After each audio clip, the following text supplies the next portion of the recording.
Hi అండి, అందరికీ నమస్కారం. Welcome to our channel. AP రాష్ట్ర వ్యాప్తంగా మహిళలకు కూటమి ప్రభుత్వం తీపి కబుర్ను అయితే అందించింది.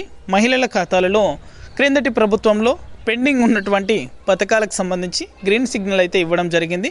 ఇక చేయూత, ఈబీసీ నేస్తం వంటి పథకాలకు సంబంధించి ఎన్నికల సమయంలో ఎన్నికల కోడ్ అమల్లో ఉన్నందున మహిళల ఖాతాలలో డబ్బులు అనేది కూడా జమ కాలేదు. దాదాపుగా కొద్దిపాటి మహిళలకు మాత్రమే 18,750 రూపాయల చొప్పున మహిళల ఖాతాల్లో డబ్బులు అనేది కూడా జమ చేశారు. ఇంకా చాలామంది మహిళలకైతే ఈ పథకానికి సంబంధించి నిధులు అనేది కూడా విడుదల కాలేదు. ఇక కూటమి ప్రభుత్వం ఏర్పడిన తర్వాత మహిళల ఖాతాలలో నిధులు అనేది కూడా జమ చేయాలని అయితే నిర్ణయం తీసుకోవడం జరిగింది. ఇక పూర్తి వివరాలు కూడా ఈ వీడియోలో మనం తెలుసుకుందాం. వీడియోని ఎక్కడ స్కిప్ చేయకుండా చివరిదాకా చూసి మన ఛానల్ని సబ్స్క్రైబ్ చేసుకొని సపోర్ట్ చేయండి. మీ ఫ్రెండ్స్ అండ్ ఫ్యామిలీకి, మీకు తెలిసిన వారికి కూడా మన వీడియోని అయితే షేర్ చేసేయండి. ఇక ఏమాత్రం ఆలస్యం చేయకుండా టాపిక్లోకి అయితే వెళ్ళిపోదాం.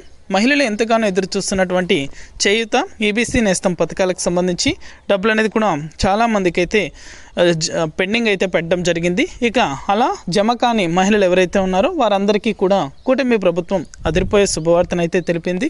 త్వరలోనే మహిళల ఖాతాలలో చేయూత, ఈబీసీ నేస్తం వంటి పథకాలకు సంబంధించి పెండింగ్ అమౌంట్ అనేది కూడా విడుదల చేస్తామని అయితే తెలిపింది. కాకపోతే ఇప్పుడైతే తల్లికి వందనం పథకం పేరుతో ఒక కుటుంబంలో ఎంతమంది విద్యార్థులు అయితే చదువుతున్నారో, 1వ తరగతి నుంచి 12వ తరగతి వరకు ఎవరైతే విద్యార్థులు చదువుతున్నారో వారందరికీ కూడా తల్లికి వందనం పథకం పేరుతో 15,000 రూపాయల చొప్పున డబ్బులు అనేది కూడా కూటమి ప్రభుత్వం విడుదల చేయబోతుంది.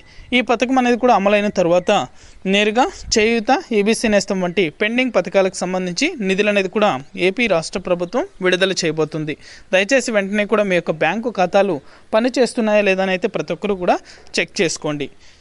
ఇది అప్డేట్. వీడియో నచ్చితే లైక్ చేయండి, మీ ఫ్రెండ్స్ అండ్ ఫ్యామిలీకి కూడా షేర్ చేయండి. Thank you for watching our video.